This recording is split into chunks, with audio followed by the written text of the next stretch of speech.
呢個盤咧特別就在於啦，首先我哋喺29樓高層啦，向西南啦，有冷氣啦，新樓啦，行路只需要幾分鐘就可以去到 Brentwood SkyTrain Station 啦。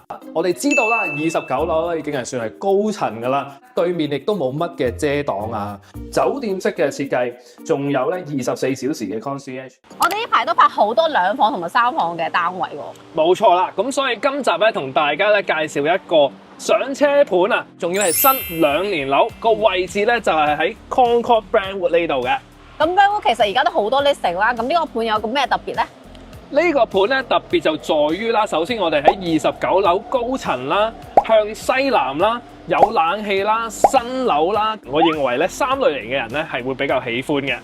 第一類型咧就係 Concord 嘅擁躉啦，特別喜歡 Concord 呢個發展商嘅設計啊，或者佢嘅配套等等嘅。咁第二類型咧就係想要住喺 Brentwood 呢一頭 ，Amazing Brentwood 咧佢係最方便啦。不過咧一落到樓咧就係人山人海，太過熱鬧。如果你想要盛津大旺嘅話咧 ，Concord Brentwood 咧就係好選擇，行路10分鐘左右，唔會話太遠，啱啱好就可以去到所有嘅配套設施。而第三類咧就係咧我哋呢一種嘅度假式 feel 嘅一種嘅會所設施啊。咁陣間我哋就會同大家去睇一睇，有冇興趣咧？有 ，Let's go！今次同大家睇嘅咧就係 Concord Brentwood 嘅豪宅項目 Hillside East 嘅。呢個項目由著名嘅發展商 Concord Pacific 發展嘅。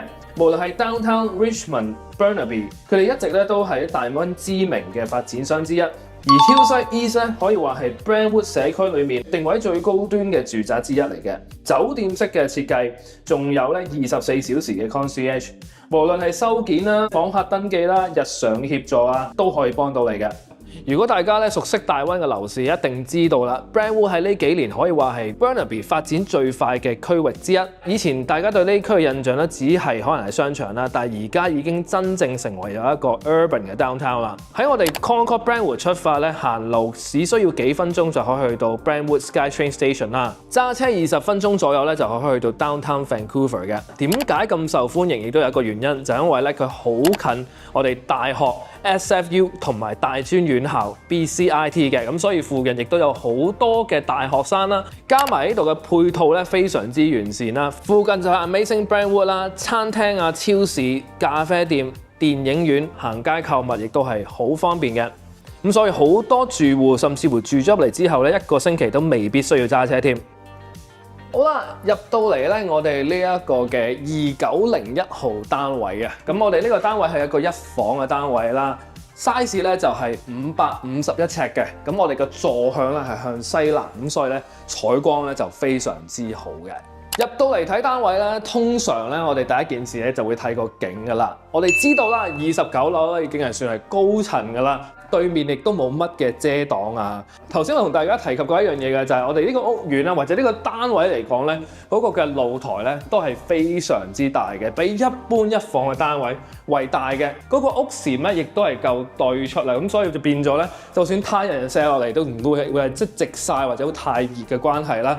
再加埋咧，我哋嘅露台咧係上面係有一個嘅暖氣啦，所以變咗冬天或者落雨嘅時候咧，喺出面咧都可以 enjoy 到啦。仲有一樣嘢值得一提咧，就係個地磚啊！我哋平時通常睇到嘅露台咧，都係成塊石屎地嘅。但係我哋呢一個嘅 Concord 嘅作品咧，仲會有埋一啲鋪咗嘅大嘅地磚啦。咁所以咧，一行出去咧，基本上咧都唔需要着多對拖鞋噶啦。咁一入到嚟咧，就會見到佢有一個好大嘅開放式廚房啦。咁一個1房單位嚟講咧，我覺得佢哋嘅櫃都算係做得非常充足嘅。咁同埋另一樣咧，我覺得而家新嘅設計比較特別咧，就係佢會將呢個 hood fan 攞出嚟啦，就唔會好似以前咁樣包埋嘅，咁就可以俾大家欣賞到呢個靚靚嘅 hood fan 啦。咁第二樣嘢就係我覺得佢呢個 backsplash 嘅磚咧，就係有對到紋咧，都係一個非常好嘅 detail 位嚟嘅。咁對於我嚟講咧，平時睇得好多 Concord 嘅樓咧，都知道咧呢一種係 Concord 好典型嘅 style 嚟㗎。室內空間咧嗰個嘅 storage 有限啦，但係咧佢亦都做咗好多存放空間。For example 啦，呢度有好深嘅一啲可以擺嘢嘅位啦。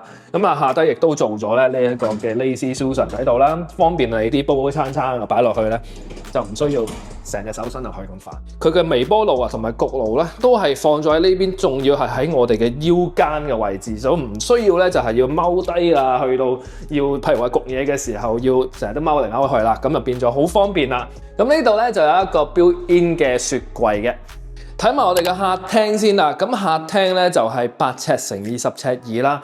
俾咗我哋嘅話咧，就會放 sofa 喺呢一邊，因為咧我哋對出嘅景咧呢邊嘅比較開揚少少嘅。至於電視牆方面咧，就會係呢一邊啦，因為呢一個位置空間都好夠大啦，所以咧咁放一個65寸或者75寸嘅大電視喺度咧，都好夠用嘅。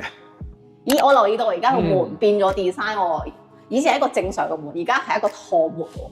係啊，通常咧我哋咁講啦，就係住一房單位，通常都係一個人住，或者最多都係2個人住啦。咁所以其實咧，好多單身嘅人士咧，講真，我自己以前自己單身一個人住嘅時候，都唔會閂門啦。咁當然啦，即係如果譬如話2個人，咁你至少有個門喺度，咁就方便少少嘅咁樣。咁所以咧就會比較慳位啲啦。入到嚟個睡房啦，個尺寸咧就係12尺5乘以8尺11嘅，咁啊呢一度係可以放到一張 queen size 嘅床啦，咁樣放啦，咁側邊有2個 nightstand 啦，咁同埋呢間房比較特別嘅一個位咧，就係咧可以直接通出去露台嘅。咁而家新嘅衣櫃嘅 design 咧就標配㗎啦，即係咧佢哋都會有呢個燈啦，同埋 soft closing 嘅。睇睇洗手間啦，都值得講一講嘅，就係咧呢個洗手間，首先第一件事睇到咧，佢會裝咗啲 niche 喺度啦，咁方便咧你擺啲沐浴露啊、洗頭水啊等等喺度嘅。咁睇到佢嗰啲嘅瓷磚咧，都係大塊嘅，呢塊咧成塊過㗎，好大塊。同埋咧就係咧第二邊咧，亦都睇到嗰個嘅 medicine cabinet 咧係比較大嘅，有2邊嘅 medicine cabinet 喺度啦。仲要係咧，佢後面咧亦都有一啲 backlight 喺度㗎，咁所以變咗咧夜晚啦，睡眼惺忪嘅時候咧，唔想咁殘眼咧，就可以開住呢個 backlight，咁咧夜晚去洗手間嘅時候咧，就會比較一眼舒服啲啦。仲有咧下低嘅 cabinet 咧，亦都比較細心地咧，係做咗呢一種嘅 organizer。即係變咗話咧，你嗰啲嘅牙刷咧就可以咁樣擺喺度，牙刷牙膏咁樣放喺度，就唔會咧全部咁樣低晒喺度咧，就比較牙定，比較肉酸嘅。至於洗衣乾衣機啦，咁就會放咗喺門口側邊呢個位置啦，都係 stackable 嘅 Bloomberg 嘅洗衣乾衣機嘅。而側邊呢個空間咧就係一個 wardrobe， 下低可以放鞋，and then 上面咧就可以放自己大褸，都會有燈嘅。再講埋啦，就係呢個單位咧係會包1個車位嘅，咁我哋個管理費咧每個月咧就318蚊左右嘅，包啲乜嘢咧？包明火煮食嘅天然氣啦、熱水啦，同埋呢個冷暖氣啦，咁仲有咧就係 concierge 啦，24小時 concierge 管理啊、鏟雪園藝啦，同埋咧就好多嘅設施嘅，有幾多咧？而家我哋落去睇一睇先啦 ，Let's go！嚟到咧呢個會所設施啦，有啲乜嘢嘢咧？咁當然有一個大嘅 gym 啦，咁仲有一個 music room 啦，有一個 study room 啦、library room 啦，同埋一個 multi-purpose room 嘅，裡面可以做 yoga 啦，可以打下乒乓等等嘅。喺我哋嘅 ground floor 咧，亦都有一個琴室啦，仲會有一個 lounge 喺度嘅。好啦，今集同大家介紹我哋呢個新 listing 咧，就係一房單位 Concord Brentwood 介紹差唔多啦。咁我哋做翻一個嘅總結先啦。咁首先咧，一房嘅單位喺而家市場上面咧，亦都係比較受歡迎嘅一類型啦。咁再加埋我哋係2年新啦，同埋29樓係高層啦，向西南有一個靚景啦，採光亦都非常好。咁啊，仲要係有冷氣配套會所設施，樣樣俱全嘅。仲要咧就係好近呢個 Amazing Brentwood 啦，咁所以附近亦都非常之方便。其實唔使講噶啦，呢區基本上咧都好受買家們歡迎噶啦。同埋如果你係中意一種酒店式嘅一個管理啦，酒店式嘅一個設施啦，都係好適合喎。咁所以啦，如果中意呢一個盤，對呢個盤有興趣嘅話，歡迎咧私信我哋啦。同埋咧，你睇緊片嘅時候咧，就我哋啱啱咧就掛咗牌㗎。今個禮拜嘅 Open House 嘅資料亦都係下低，歡迎咧下低查詢啦，或者直接私信我，可以 send 更加多資料俾你嘅。咁今集嘅內容係咁多啦。中意我哋頻道記得要 CLSS 啊，下一集再見，拜拜。